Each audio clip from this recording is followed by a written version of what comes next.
Oke, next kita lanjut lagi membahas tentang statement of cash flow ya. Laporan arus kas. Ini banyak teorinya ya. Jadi mungkin kita sambil sekilas ya bahas teori-teorinya. Laporan arus kas itu tertuang di IAS nomor 7 ya. Anda bisa lihat. Laporan arus kas berguna sebagai tambahan untuk laporan keuangan ya. Makanya kalau biasanya sebut laporan keuangan ada berapa? Ada 5. Pasti mulainya dari laporan laba rugi, laporan posisi keuangan gitu kan. Laporan perubahan modal, kemudian baru laporan arus kas. Ya. Jadi laporan arus kas itu kan hanya sebagai pelengkap. Makanya nggak mungkin sih mulai dulu Anda sebut laporan keuangan ada 5. Nomor 1 laporan arus kas. Itu kayaknya jarang banget ya. Bahkan standarnya sendiri bilang laporan arus kas itu juga hanya sebagai pelengkap dari laporan keuangan utama lainnya. Tapi apakah berarti laporan arus kas yang hanya merupakan pelengkap itu kurang penting? Tidak juga ya. Sebenarnya sangat penting secara praktek terutama ya. Karena laporan arus kas menggambarkan sebenarnya bagaimana sih si perusahaan ini menggunakan dananya ya. Memperoleh dana dari mana menggunakan uang ya, cash kan. Memperoleh cash dari mana dan menggunakannya kemana ya. Sekaligus laporan arus kas itu juga bisa dijadikan sebagai indikasi ya yang berguna untuk melihat kondisi likuiditas dan solvabilitas perusahaan. Oke.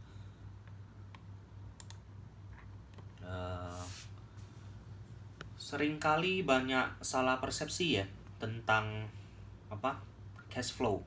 Cash flow sama profit banyak yang persepsinya salah. Anda bayangkan yang poin A ya. Pemegang saham percaya jika sebuah perusahaan menghasilkan profit setelah pajak ya, contohnya $100.000, berarti maksudnya harusnya perusahaan mempunyai dana yang cukup membayar dividen dong ya, kan menghasilkan profit 100.000. Mungkin mereka salah pikir, harusnya cash flow yang dimiliki perusahaan itu juga setidaknya 100.000 untuk membayar dividen. Ya, kenyataannya tidak ya. Bisa saja perusahaan tahun ini profit, tapi juga belum mampu bayar dividen karena kondisi uang yang belum cukup. Uangnya mungkin dipakai untuk investasi, beli mesin, dan lain sebagainya. Nggak ada lagi sisa uang untuk bayar dividen. Walaupun profitnya bagus gitu ya. Salah persepsi. Yang poin B Anda lihat. Karyawan mungkin percaya jika perusahaan itu menghasilkan profit, berarti harusnya tahun depan dia bisa bayar gaji lebih tinggi. Opini ini juga belum tentu benar. Ya, kemampuan si perusahaan untuk membayar gaji atau upah yang lebih tinggi ya tergantung dari ketersediaan dananya, gitu ya. Jadi mau lihat profit bisa lihat di laporan laba rugi. Mau lihat perusahaan punya cukup dana atau tidak, ya lihatnya di laporan arus kas. Jadi sebenarnya laporan arus kas walaupun merupakan pelengkap, tapi ya sebenarnya sangat penting ya. Oke.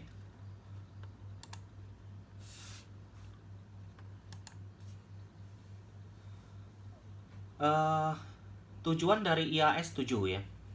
Sebenarnya untuk memberikan informasi kepada pengguna laporan keuangan tentang kemampuan perusahaan untuk menghasilkan cash and cash equivalent. Ya, jadi di sini ada dua istilah ya. Cash and cash equivalent. Ya. Kalau diterjemahkan ya, kas dan setara kas. Beda loh ya. Apalagi cash equivalent. Kadangkala definisi yang diberikan IAS 7 itu agak ambigu ya secara praktek ya. Nah, nanti kita juga akan lihat ya, akan ada statement of cash flow itu akan dibagi ke cash untuk operating, investing, dan financing activities. Oke. Nah, ini penting sih. Walaupun hanya sebagai pelengkap ya, dari awal saya bilang laporan arus kas itu hanya sebagai pelengkap, tapi sesuai standar, semua entitas itu harus ya, sesuai standar itu harus memproduce laporan arus kas. Ya. Jadi nggak boleh hanya laporan laba rugi, laporan posisi keuangan saja yang dipublikasi. Ya, laporan arus kas itu juga harus masuk ya dan ikut dipublikasi.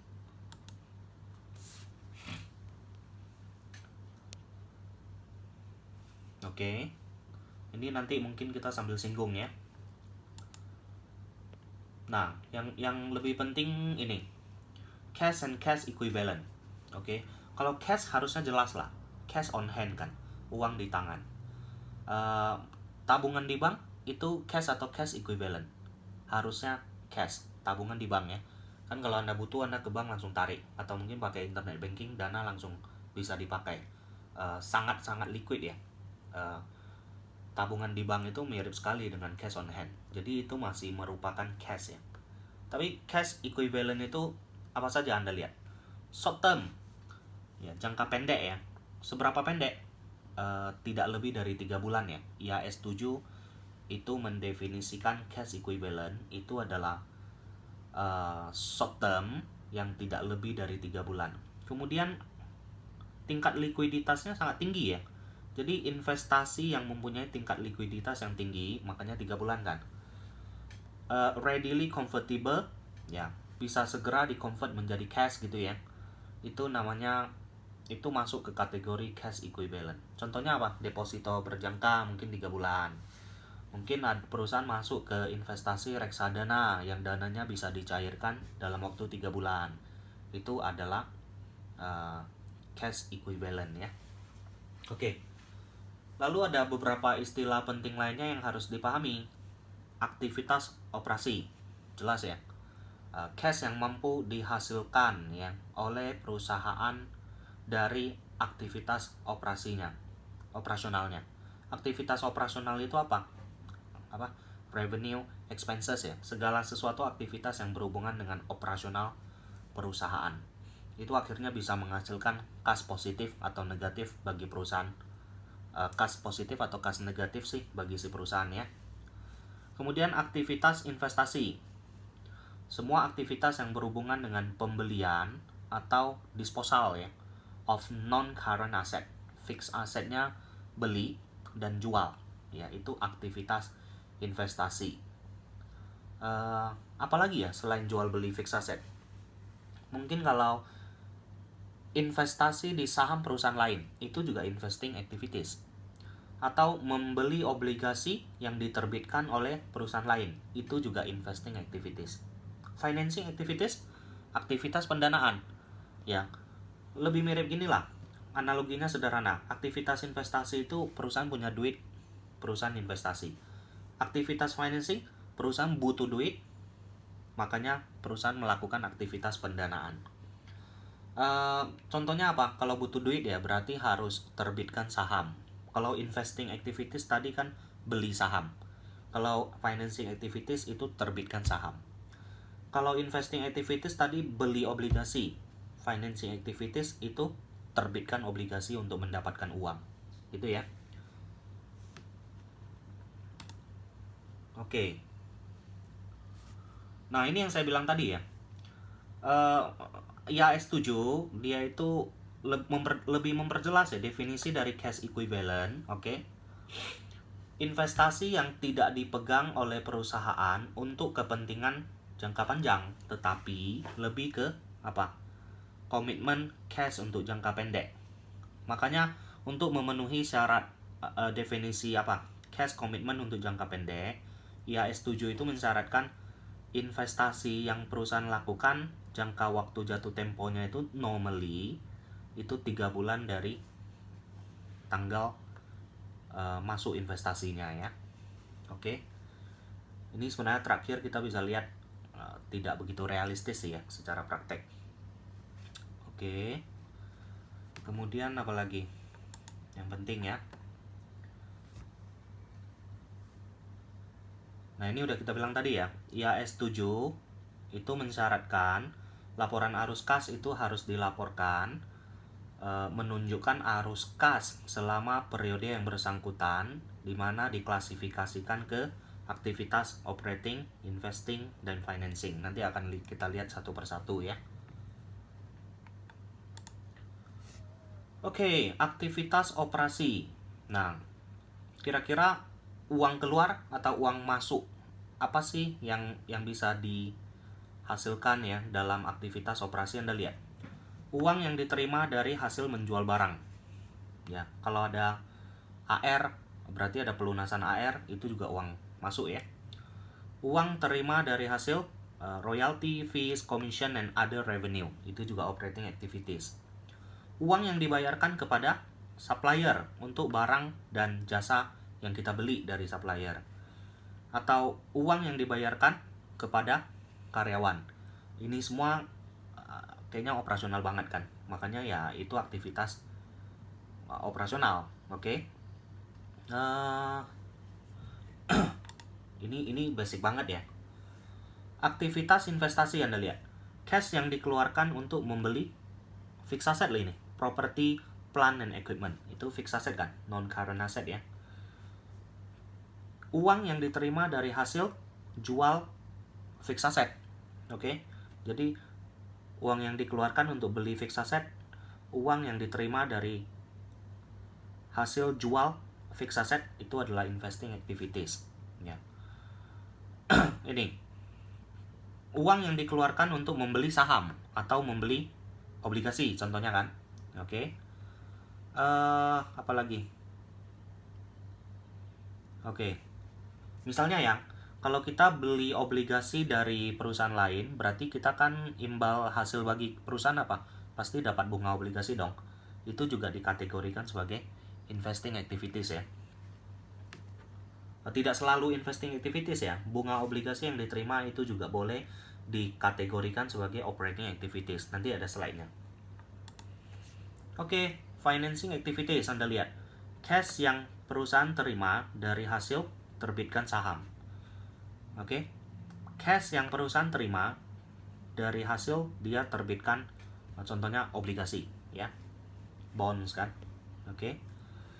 Kemudian kalau perusahaan terbit obligasi, dia kan harus bayar bunga kan, bunga obligasi ke pihak lain. Itu juga pembayaran bunga obligasi itu juga merupakan financing activities. Sekali lagi, pembayaran bunga obligasi itu bisa saja operating activities ya, tidak harus selalu financing activities ya. Nah, teori semua ya. Anda lihat standard untuk melaporkan arus kas dari kegiatan operasional itu dibagi jadi dua, direct method, indirect method. Oke. Nah, kalau untuk investing activities dengan financing activities, perlu direct sama indirect tak? Tidak perlu ya. Mau direct atau mau indirect method, investing activities dan financing activities arus kasnya itu selalu sama ya. Khususnya untuk operating activities kita boleh pakai direct atau boleh pakai indirect ya. Kalau menggunakan direct method, oke. Ya metode yang direct ya. Direct banget, maksudnya apa? Anda lihat. Cash flow from operating activities, cash yang diterima dari customer, cash yang dibayar kepada supplier dan karyawan, oke. Dapatlah cash generated from operation, kemudian dipakai untuk bayar interest, kemudian dipakai untuk bayar tax, dapatlah net cash yang dihasilkan dari aktivitas operasional. Basic ya, contohnya gini. beli dari supplier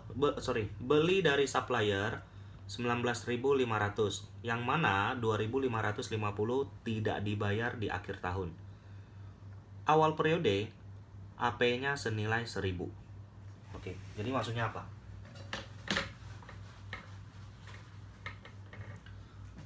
AP awal ya 1.000 ya. Selama periode berjalan AP-nya bertambah 19.500. Akhir AP 2.550 50. Jadi berapa sih AP yang dibayarkan ya? Payment to supplier. Harusnya paham ya. 1000 tambah 19.500 kurangin 2.550 ya. Nah ini 1.500 tambah 1000 tambah 19.500 dikurangin 2.500. Jadi selama periode berjalan, perusahaan mengeluarkan uang untuk membayar supplier sebanyak 17.950 ya. Kita benar-benar cari arus kasnya ya. Customer juga sama ya. Sales revenue 33.400 termasuk $900 receivable yang belum tertagih di akhir tahun. Awal periode AR-nya sebanyak 400. Berarti 400 ditambah 33.400 dikurangin 900 sebesar 32.900 itu adalah jumlah uang yang diterima dari customer di periode berjalan.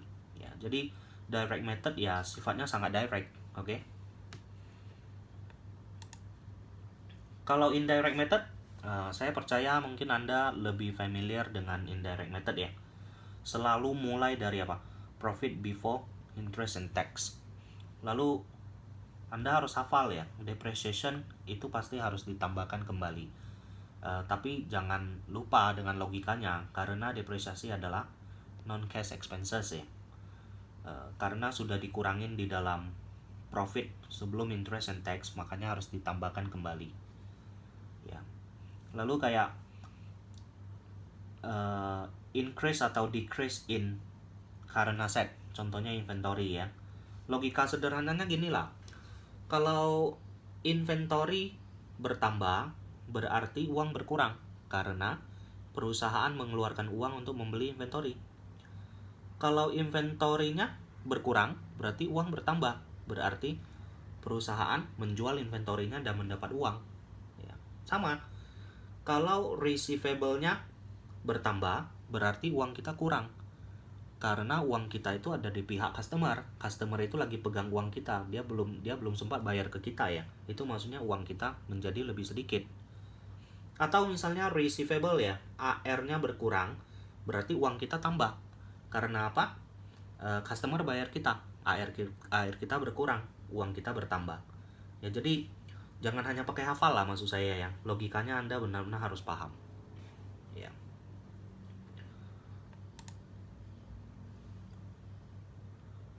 Oke, ini penjelasan ya.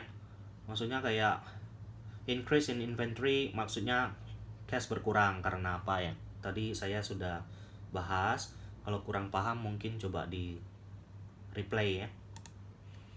Oke. Indirect yang lebih bagus atau direct yang lebih bagus ya. Sebenarnya direct method itu di IAS 7 ya. Menurut IAS 7, direct method harusnya bisa digunakan kalau informasinya itu tidak terlalu costly untuk didapatkan ya. Maksudnya Anda jangan lihat, wah ini informasi yang kesannya sangat direct ya. Tapi sebenarnya perusahaan harus benar-benar hitung baik-baik berapa sih jumlah uang yang dia terima dari customer dalam periode berjalan. Berapa sih periode yang benar-benar dalam periode berjalan, berapa sih uang yang dia pakai untuk bayar supplier ya. Itu harus dihitung dengan sangat hati-hati loh. Ya tidak segampang yang kita kira. Kalau indirect sebenarnya sangat gampang ya. Oke. Jadi kalau misalnya susah banget Anda mendapatkan informasi yang dipakai di direct method, bagusnya ya pakai indirect method lah. Secara praktek, mana yang lebih sering dipakai? Indirect method ya.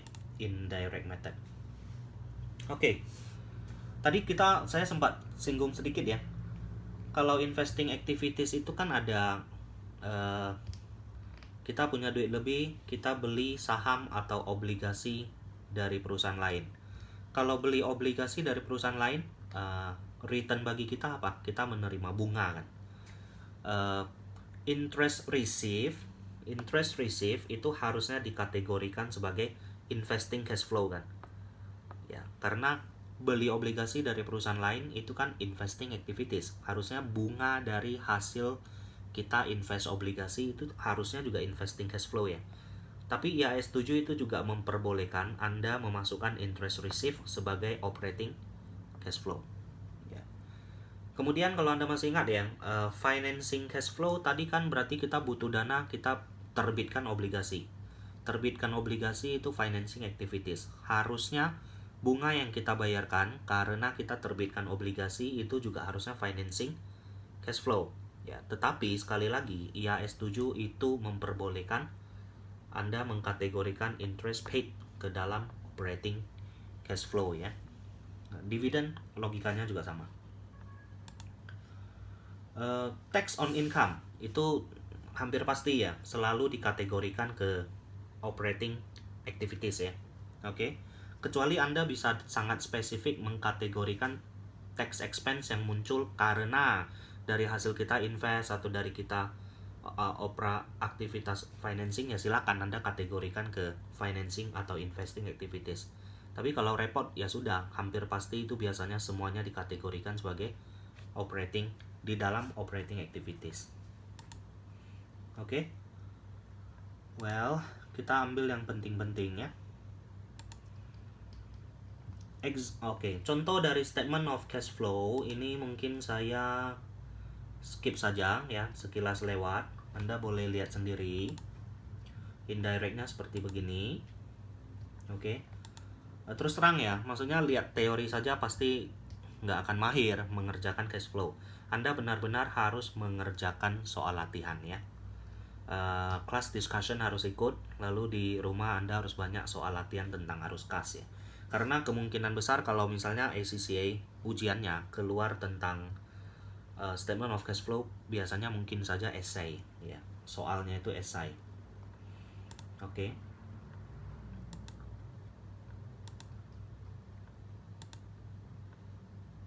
Step-stepnya mungkin Anda boleh coba baca. Pakai cara yang menurut Anda paling familiar ya dalam mengerjakan statement of cash flow ya. Mahasiswa mungkin mempunyai metode masing-masing. Silakan aja ikut cara yang menurut Anda paling nyaman gitu ya. Oke. Terus sebenarnya kita kan harus patuh sama accrual concept kan, accrual accounting ya. Tapi kalau cash flow accounting itu dia juga mempunyai beberapa kelebihan dibandingkan accrual accounting ya. Sebenarnya semua pihak yang penting untuk melihat laporan keuangan itu selain melihat angka profit, mereka juga sangat-sangat mementingkan informasi tentang kemampuan si perusahaan itu dalam menghasilkan cash ya.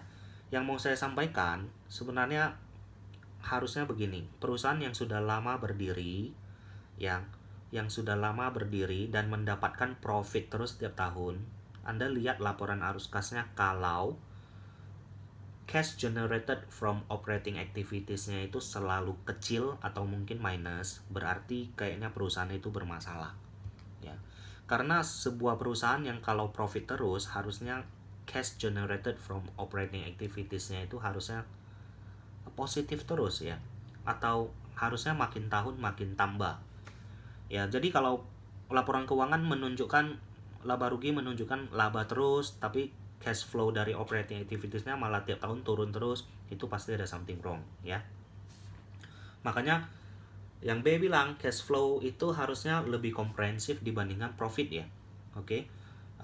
Angka profit yang dihasilkan dari accrual concept itu harus mengikuti banyak kebijakan akuntansi ya, yang kadangkala pemakai sebenarnya tidak paham ya.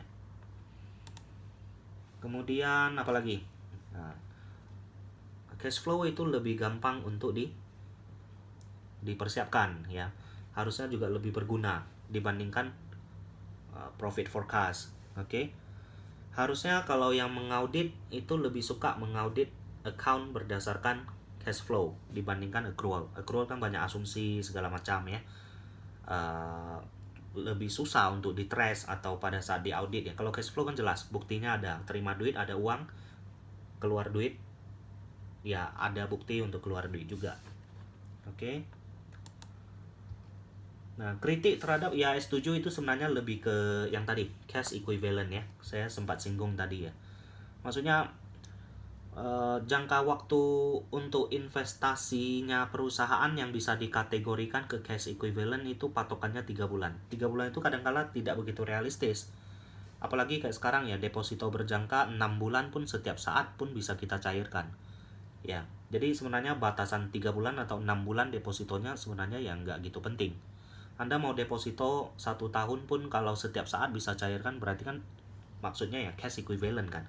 Bisa segera Anda tarik, nggak kena penalti lagi yang sekarang BPR atau bank umum kan. Bisa langsung Anda tarik dan cairkan deposito, jadikan sebagai cash. Jadi batasan 3 bulan itu sebenarnya yang banyak dikritik oleh user ya terhadap peraturan dari IAS 7 ini ya. Oke, sekian untuk statement of cash flow. Terima kasih.